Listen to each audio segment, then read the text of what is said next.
Well, earlier this month, the Caribbean nations approved a plan to seek reparations from the former slaving nations, including Britain, for the victims of slavery, slave trading, genocide and racial apartheid. And as a first step, they've engaged the British firm of solicitors who won £20 million compensation for the Kenyan victims of torture by the British during the Mau Mau rebellion in the 1950s. Should we pay reparations for slavery, for the evil of slavery? Esther. Morning, Esther. Well, let me just ask you first, because what's really fascinating about this, and what a lot of people have not really focused on, are the ongoing effects. I mean, there is something that you've spoken about before, intergenerational transmission of trauma. Tell me about that. Yes, well, basically, slavery and genocide has impacted not only the historical populations that were kidnapped from Africa, but also those of us who are the descendants of the enslaved today. And it's not only about trauma and multi-generational oppression. The whole discussion around wealth, there has been unjust enrichment to Britain, and there's also been unjust impoverishment, which has been passed on throughout the generations. So part of the legacy is this huge inequality that we see today between the descendants of the enslavers and the descendants of the enslaved. And what about and psychological scars which have had societal effects, ongoing economic effects, to which Definitely. you've already said? What are the psychological scars? Well, part of that... Intergenerational. Intergenerationally, it's not knowing who we are. It's a lack of connection, it's a lack of identity, a lack of nationhood, which is what makes us human beings, essentially. It's not being rooted, it's being considered minority populations when we come from global majorities. And it's about having second-class status and citizenship wherever we have been located as a result of this dispersal and depopulation that happened originally in Africa. And there is a phenomenon as well that you believe really does exist, which is post-traumatic slave syndrome. Yes, well, it's something that I've not coined, but many of our social theorists and psychologists and psychiatrists have been looking at some of the negative legacies that we have internalized, the internalization of racism, self-hate, anti-African sentiments and prejudice and discrimination, a loathing of ourselves, vacant esteem. Self-loathing. Self-loathing. Self-loathing in terms of not being proud of who we are, not being proud of our heritage, not being proud of our African ancestry, changing our looks to kind of emulate Caucasian beauty ideals. These are some of the real legacies today in terms of the psychology. We also have to look at the rates of mental health illness, and this has also been linked to that. All roots back to slavery. All roots back to that. Can I ask you as well, Fern, as you're there, I mean, you don't know each other, but it's wonderful you're both on the programme today, how it has affected, I mean, how has it affected you, Fern, slavery, you now, a woman in 2014? Well, it's very important what Esther's been saying about post-traumatic slave syndrome and the trauma that's caused down the ages. And it has affected me because I've needed people to help me to get to where I am today. And I think if they hadn't done that, I wouldn't be talking to you today. So you've been lucky in that? I've been very lucky in that I've been helped to be where I am today by people who are aware of the problems that Esther has raised. And as a successful academic, that's something you've had to battle against what happened back then. I've had to battle against racism in particular. But as a result of slavery. Absolutely. Yeah. Daniel Hannan, one of the things, of course, which is most egregious about this, many argue, is the fact that the slavers at the time of abolition, in 1838, I think, were paid enormous amounts of money, huge amount paid to the slave owners, equivalent of at least £16.5 billion today. So why shouldn't the people who are still suffering have reparations? Because I'm descended from slaves, and you are descended from slaves, and everybody here is, and everybody watching at home is. Slavery was universal. We're all also, by the way, descended from slave owners. Human history being what it is, it could hardly be otherwise. Slavery was practiced in China, in India, in Arabia, in Africa, by the Aztecs, by the Mayans, by the Incas, by the Pacific Islanders. Muslims enslaved Christians, Christians enslaved Muslims.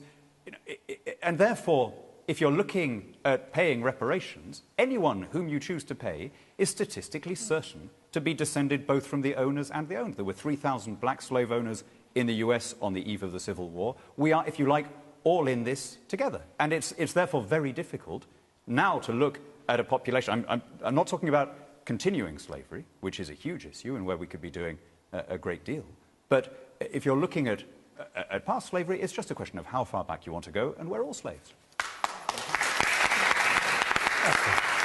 No, we're not all descendants of, enslaved peoples and enslavers. I think that is really, falsifying history, and it actually is minimising the seriousness of what we're actually talking about. Chattel enslavement, as happened to African peoples and people of African descent, is something different and unparalleled in human history. And that's the starting point for this conversation. It's very cheap to then say, well, we've all been enslaved, because right now I don't have the same life chances and life experiences of many people who might even be sitting in this audience. I feel we need to understand this history. I'm not saying that we haven't all been impacted, but just to say, well, we've all been impacted the same is really not the starting point. Yeah, and Bernadette, I'm sure if anyone wants to make a point... I'm going to play devil's advocate here, so get the tomatoes out and start throwing it now. Look. Has it affected you? Okay, no, and this is it. I think we really have to be careful here. Has all that got to do with slavery, being in a mental institution? I am a champion, a volunteer. I'm a motivational speaker that visits prisons twice a week. Now, some of the lads in there, their crimes are not for because I was a slave 150 years ago. I think at some point, yes, of course, we all know slavery was there. My God, bad things happen. Bad things happened to me once, but it's what I do. You don't walk around with it. You have to move on. We've got to rise above it now and start moving on and thinking, OK, what are we going to do in the next 150 years so that our children can see, this happened to my great-great-grandfather, but wow, look what they've done now. We've got to start rising above this and get away from you owe me this, you owe me that, and going back. Look, of course, every black person knows it's really difficult in certain areas. What about the people that have profited from it? You know, the families that are still enriched Again, because of we this. know this, The tobacco millionaires, the so sugar I live in millionaires. Dorset. What am I going to do? Knock on all the manor houses in Dorset and say, right, give me a room for the night, mate. Hello, where does it end? Yes, they know they are. Some of them are named and shamed, Nikki. They're all in Google. You can see who they are. They have been named and shamed. Almost an apology was made by Tony Blair. Yes, an apology. But the trouble is no British government is going to apologise because that would open the floodgates. Fern, come back. Audience, put your hands at Fern. Almost an apology. Apology was not made by Tony Blair. He said He expressed regret, yeah. Well, that's not an apology. But there's a reason why. We know. I'm a realistic person. Let's be honest. It'll be another 150 years before they actually apologise and hand out cheques. And how are they going to do it? Well, we're not asking for cheques to be handed out. It's not about money. That cheapens the debate. Yes, I know. It's not about money. But if they apologise, you do realise the implications of if you apologise. The legal implications. Yeah, for legal implications. Then the compensation, when my great-great-great-great-father, he was... How are we going to do it, you see? How are we going to do it? That's not what CARICOM are asking for. CARICOM are asking for the first time ever, that the Western nations that were involved, such as the UK, France, Portugal and so on, sit around the table with 15 heads of government and talk about the issues that plague us now. And then what? And what the issues that plague us, God bless him, when he died last year, that never stopped him. He's a millionaire. He worked hard, 7 days a week. This is why we need education. It's very important. One of the things that CARICOM talk about is education. But what has that got to do with slavery 150 years ago? Education, my dad educated me. The 5 girls, we got educated. Not one of us that would have gone wrong. I think all 5 of us has done well. The point I don't understand. The point to recognise here is that we're not talking about something that happened 150 years ago. We're talking about the current impact of slavery, colonialism and neo-colonialism, which brings us right here into the here and now. That's what we're talking about. In the order, OK. I know you want to come back on that. Hands up in the audience, please. Let's get some quick points. Yes, you've had your hand up for quite some time. Good morning. Sorry, in terms of discussing whether they, like African Caribbean countries, should get reparation. It's saying that we've all been enslaved before, then why can't you, one question to that is why can't you correct it and show that it's not right by doing that? Also, the money that does go back can go into development schemes, and it is absolutely insane to assume that slavery hasn't got an impact. It's also like saying, oh, I've made it, so why can't you? You could look at victims of domestic violence and say, OK, you've made it in life, why haven't you? The trauma on those children and those children, people could... Do you believe in the intergenerational transmission of trauma? Do you think I do, what happened completely. to your forefathers? Yeah. 100%. Yeah. And also because it's... If you're in an environment where there was self-hate, the problem is, you brainwashed Caribbeans, Africans, etc., and told them, you're slaves, you're slaves, you're slaves. You didn't unbrainwash them. You didn't take it out of them.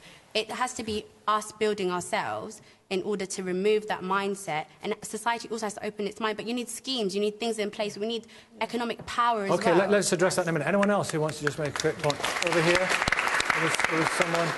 I'm sure there were some more hands up. Yeah, gentleman at the back, quick one. I think the economic legacy now, you're talking about Jamaica, which is spending more money repaying debt repayments than they are spending on education and health. Exactly. So how are the Caribbean countries going to move out from there when they expect to do that? You're talking about the freedom for countries.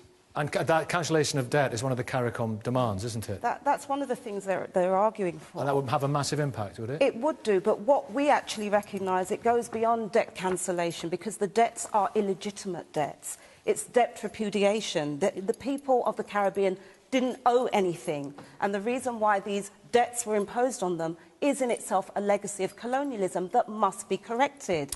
Daniel Hannan. Well, I just wanted to come back to Esther's point that Britain was different. That, OK, we're all descended from slaves, the Greeks did it, the Romans did it, but the UK... The Muslim slave trade, of course, Muslim slave trade, 15 million people were enslaved. Yeah. Between 11 and 17 million Africans traded by Muslims. But let's just focus on what makes Britain different. What makes Britain different is that we extirpated this disgusting business. We were pouring energy, not into just the abolition in our own territory, but in wiping out the slave trade. Even when we were in a life-and-death struggle against Napoleon, we were diverting ships and men to stamp out the transatlantic trade, from which we derived no diplomatic gain, no profit, because it was the right thing to do. So if Britain is different, it's different in a very good way. It's not. Actually, we talk about abolition, but we don't talk about Britain's commencement into this whole process of enslavement. That's because we didn't commence it. 1562. That's because what happened in between 1562? All the wealth that was generated that helped to make Britain great, so-called, the British Empire, all of this came from enslavement and colonialism and ill-gotten gains. And it links to this modern discussion around inequality and the huge gap between the nations, not only in terms of Britain and Europe, but also the rest of the world, and in particular, Africa and the Caribbean. Look, Britain didn't invent the slave trade. There was existing slavery going on in Africa, which had been going on forever, as it had been going on in Europe, it was in the Americas. Was not the same. What made us different it is was that we not stopped the same. That is a falsification of history. What we had in Africa was systems of pawnship and forms of serfdom, so it was which very was similar. Different. Very different. What about? So it's different from, because when this is such a fascinating debate when people have it. But one of the things which is always brought up is what about those of Irish extraction, for example, and 1,000 years of British history? Do they have an intergenerational transmission of trauma? And also, the British working classes, whether it be the Highland clearances or whether it be the mills, the dark satanic mills and the mines, the working class struggle. Do those people have intergenerational scars? Yes, and in fact there are people from within those communities who argue that. This discussion around the impact on Irish people... Do you think they're right? Yes. So reparations is not just about people of African descent. No, what it means is that we have to understand our distinct histories and what has happened to specific groups. It's not just about putting it all into the pot and say we're all oppressed. We're all oppressed differently. Do we all have victimhood, though? Well, no, it's not about victimhood. It's about recognising what has happened and how do we repair the damage, which is what, incidentally, the term reparations means. How do we repair damage? It's not about compensation. Francis Davis. Yeah, I mean, I'm of Irish extraction, and I was of Irish heritage, so I was thinking about the Irish situation as well, and the differences between America welcoming in a lot of Irish people and other parts of the world not being so welcoming. Seems to me that we need to be very careful, because Britain's track record in some areas is good, but 100,000 Croats and Bosnians left to rot as they came out of Vienna, the massacre at Amritsar, you know, people's bodies on balance sheets of English-owned diamond mines in South Africa. We don't have a good track record. If we go down Compared to whom? Who's got a perfect record? Well, nobody, but compared to lots of other countries. And you'd have to make variations even within Africa between the ghastly mess that the Belgian made in the Congo compared to the relatively balanced way that we came out of a country King like Leopold, Zambia. one of the horrors of history. And just a great, you know, and then you've got Pol Pot, which we forget about here. And it just seems to me that we need to step back and say, this is over now. Yes, we are sorry. Yes, we need to regret it. We can't sort it financially, except perhaps by overseas relief, except by debt remission, except by other ways of looking forward and rebuilding the global economy. But to keep looking back and saying, well, this passes down 15 generations, doesn't do anyone any favours. But forgive me, the worst possible reason to embark on overseas aid is to make yourself feel better. The reason to do it is because you think it's making an improvement on the ground. If you go into it in order to assuage your own guilt and you're signing the cheques without really looking at whether it's making things better or worse, then almost certainly it's going to make things worse. And James, just very quickly, and that's why we should be in Europe backing the Ukrainians who were shafted by the Nazis and the Soviets and pushing back against your argument on that one. You know, he's a noted Eurosceptic. James, you've been, you know, I can see from your facial expressions, you've been engaged in this debate. Do you want to say something about this debate? Sure.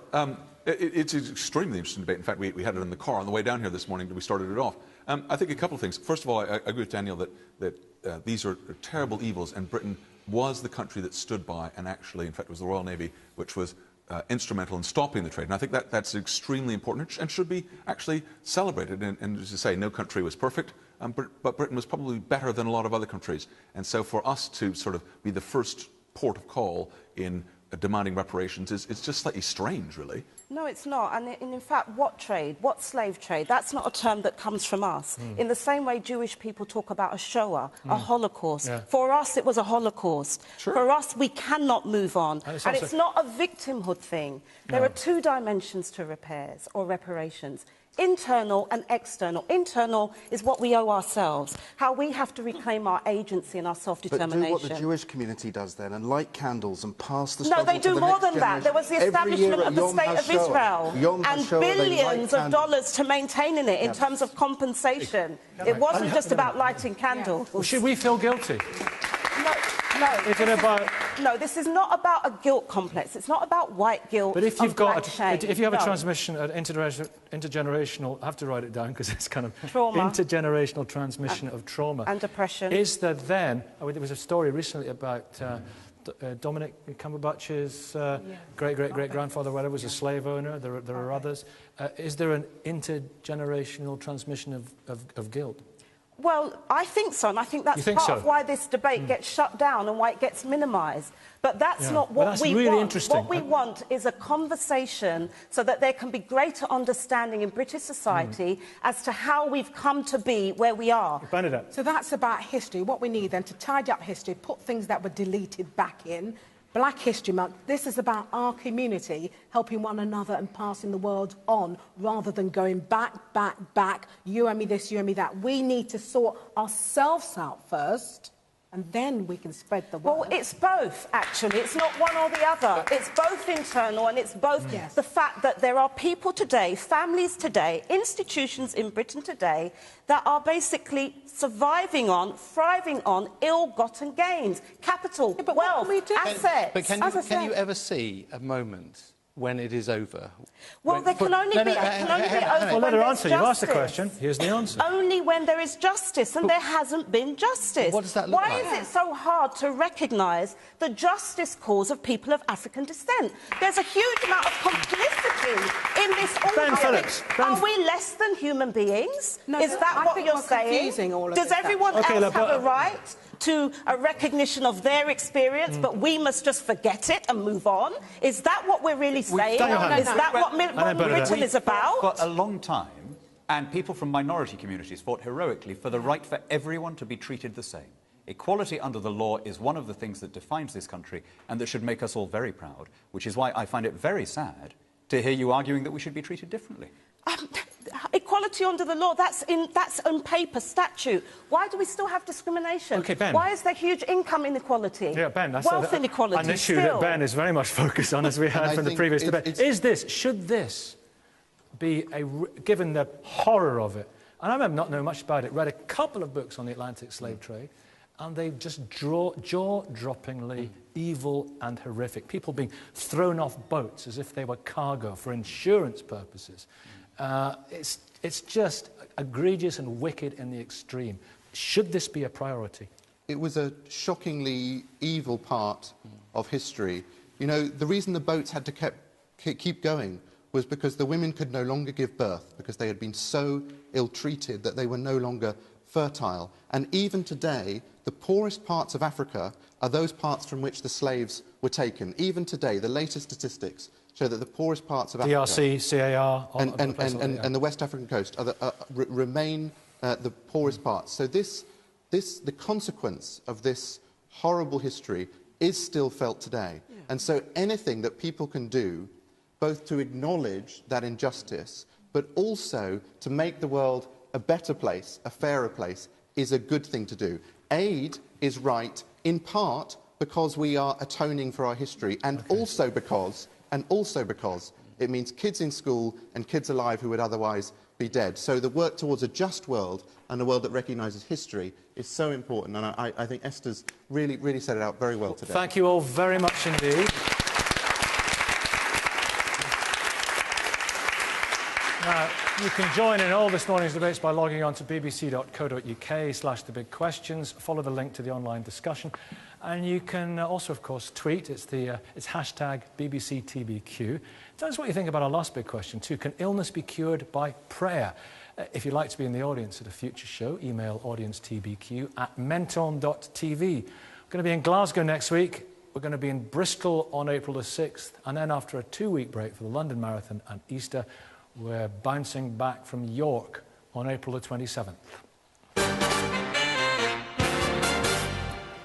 Well, on Tuesday, it's going to be the Feast of the Annunciation, which celebrates, perhaps, the greatest miracle of all time, the impregnation of the Virgin Mary by God, resulting in the birth of Jesus 9 months later. On a more humble level, some Christians today claim to have witnessed miraculous events, believing people have been cured of physical or mental illness through the laying on of hands or the simple power of prayer. We have people here with us in Southampton who say they've witnessed events like this. Can illness be cured by prayer? I'm going to come to this side. We were speaking earlier on, Jeff, isn't it? Yes. Jeff, this microphone to Jeff. You've seen this, haven't you? Yes, I have, yes. We believe in spiritualism that healing is brought through the forces and the energies from the spirit world. What have you seen? Channels through the healer. I have seen a young gentleman who came from Australia. He was originally born in Bournemouth, moved with his family to Australia, came back some years later. He was about 23, came into our church for healing, which we do 5 days a week, and he looked horrendous. I can only say that, you know, when you look at somebody and you know there's no colour in their face, they almost look like they're coming to the end of their lives. His hair was just drab, no colour, no shine. What was the diagnosis? The guy had cancer. Yeah. And he had been sent from the hospital by one of the cancer surgeons to our church because they said there was very little, if anything, they could do for him. So you prayed? So, yes, we always pray before any session. Yeah. However, he came to one of our healers regularly, once a week, and he reported back to the church on a monthly basis. As he reported back to his doctor in Bournemouth Hospital, each time he went back, each month, they said to him that the cancer was receding. Wow. And the cancer was receding. Now, we truly believe that we can work hand in hand with the medical profession. Wow. Hand in hand, together. That only spiritual healing healed him. It was a great asset to him and a great help to him. Now, by the time... Why is it... It's cancer. Why is it... people always ask this, but it's a fair question. Why is it never amputees? Why is it, sorry? Amputees. Well, can you cure amputees as well? No. No? No, we can't. Can's is pretty impressive, that's true. Build another leg on, you mean, or Yeah. what? No, not really, I don't No? think. No. But are you making an incredible claim? And then Well, you're saying, I can but only tell only you... so far? Yes, I can only tell you what the young gentleman did after Right. about 9 months, and I'm not saying it happened overnight, it didn't. After 9 months, he looked so healthy, he was told the cancer had left his body, and he was cured. Francis, prayer. I believe in prayer.